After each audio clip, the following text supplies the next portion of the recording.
স্বাগতম জনাইছোঁ মোৰ অন্য এটা ভিডিঅ'লৈ। আজি মই আপোনালোকৰ মাজলৈ লৈ আহিছোঁ এটা ঘৰুৱা বিউটি টিপছ, যিটো বিউটি টিপছৰ জৰিয়তে আপোনালোকে নিজৰ মুখখন কেনেকৈ ঘৰতে চাফা কৰিব, ক্লিনজিং কৰিব পাৰিব। যিহেতু চাওক বহুত ৰ'দ দি আছে, ইমান ৰ'দ, ইমান গৰম, আৰু লগতে আপোনাৰ কি হৈছে, লাইন নাই। যোৱা ৰাতি যিহেতু লাইন নাছিলে, লাইন নথকাৰ বাবে যোৱা ৰাতি গোটেই ৰাতি টোপনি ক্ষতি হৈছে।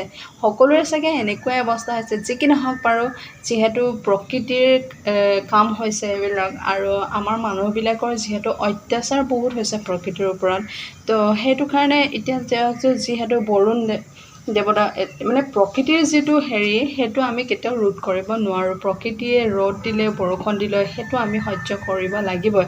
তাৰ কাৰণে আমি গছ গছনি ৰুব লাগে, কিন্তু আমি গছ গছনি নোৰোঁ। আমি মানুহবিলাকে গছ গছনি কাটি ধ্বংস কৰিছোঁ, প্ৰকৃতিৰ ওপৰত অত্যাচাৰ কৰিছোঁ। কিন্তু আমি জানো নিজে শান্তিত আছোঁ? গৰম কেনেকুৱা দিছে এইকেইদিন আপোনালোকে নিশ্চয় গম পাইছে। তো আৰু এইটো নতুনকৈ ক'ব লগা নাই, যিহেতু লাইনো মাজে মাজে কাটি দিয়ে, ৰাতি কাটে, দিনত কাটে, আৰু সেইকাৰণে আপোনালোকে ঘৰত পাৰিলে আপোনালোকে ঘৰত থাকিব, নোৱাৰিলেতো বাহিৰত ওলাবই লাগিব, উপায় নাই, নহয় জানো? যিহেতু আমি কাম কৰি খাবই লাগিব, আৰু নাখালেতো নচলিব, জীয়াই থাকিব হ'লে খাব লাগিব। তো আজি মই আপোনালোকক দেখাইছোঁ এটা ঘৰুৱা বিউটি টিপছ, যিটো বিউটি টিপছৰ জৰিয়তে আপোনালোকে নিজৰ মুখৰ স্কিনখন ক্লিনজিং কৰিব পাৰিব। কেনেকৈ সহজতে দেখাই আছোঁ চাব। আপোনালোকে যিহেতু ঘৰত গাখীৰ আনে, ময়ো এক পেকেট গাখীৰ আনিছোঁ, সেইটো আপোনাৰ পুৰবী গাখীৰ হয়। দুটা কাম হ'ব, এটা হ'ল আপোনাৰ খাবলৈও হ'ব, আৰু অলপ মই মুখত চাফা কৰিম। আপোনালোকক দেখুৱাই আছোঁ, চাই থাকক। সম্পূৰ্ণ ভিডিঅ'টো চাই থাকিব, স্কিপ নকৰিব। এইখিনি চচ এটাত ঢালি ল'লোঁ। এইখিনি গাখীৰ আপোনাৰ গৰম কৰি খাবৰ কাৰণে ব্যৱহাৰ কৰিম, আৰু অলপ আপোনাৰ বাতিত লৈ ল'লোঁ। যিহেতু এই গাখীৰখিনিয়েদি মই মুখত মাছাজ কৰিম, মানে মুখটো ক্লিনজিং কৰিম। চাই থাকক আপোনালোকে চাই থাকক, কাৰণ প্ৰত্যেকজনী মহিলাই নিজৰ মুখৰ স্কিনখন ধুনীয়া কৰি ৰাখিব বিচাৰে, আৰু প্ৰত্যেকৰ হাতত হয়তো পইচা নাথাকে। আৰু এতিয়া এই গাখীৰখিনি মই মুখত এনেকৈ মাছাজ কৰি আপোনাৰ ক্লিনজিং কৰিম।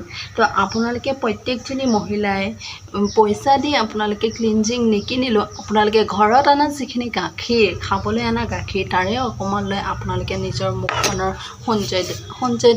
সৌন্দৰ্যতা বঢ়াব পাৰিব। মানে নিজৰ মুখখন ধৰক, আমি যিহেতু বাহিৰলৈ ওলাই গৈ থাকোঁ, বাহিৰতে আমি প্ৰায় কাম থাকে আমাৰ, ঘৰত খুব কম সময়ে থাকোঁ, সেইবিলাক মহিলাই নিজৰ মুখখন কেনেকৈ আপোনালোকে চাফা কৰিব, এনেকৈ আপোনালোকে মাছাজ কৰিব 5-10 মিনিট, মানে মুখখন ক্লিনজিং কৰিব। আৰু যদি আপোনালোকৰ কটন আছে, কটনেদি মুখখন এনেকৈ মুচিব পাৰিব, আৰু নহ'লে আপোনালোকে ধুই দিলেই হ'ল।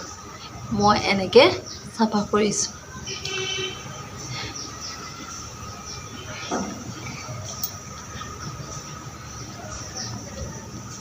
এনেকৈ আপোনালোকে গোটেই মুখখন এনেকৈ মাছাজ কৰিব। মাছাজ, ডিঙি, মুখ সকলোতে আপোনালোকে মাছাজ কৰিব।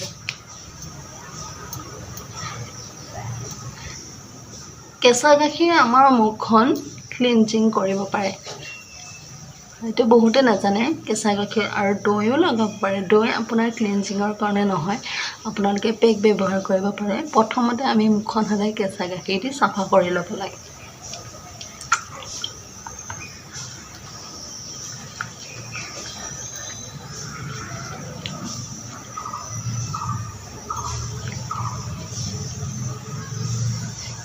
এইবিলাক সকলোবিলাক আপোনালোকে এনেকৈ কৰিব।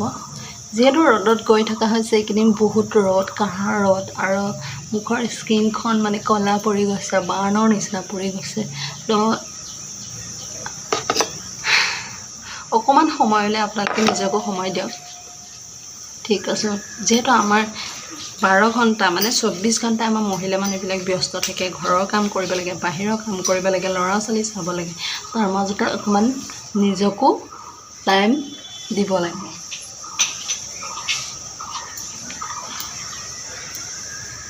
এনেকৈ আপোনালোকে কৰাৰ পিছত, যদি কটন আছে, কপা দি আপোনালোকে এনেকৈ চাফা কৰি দিব, মুচি দিব। মই দেখুৱাই আছোঁ, চাই থাকক।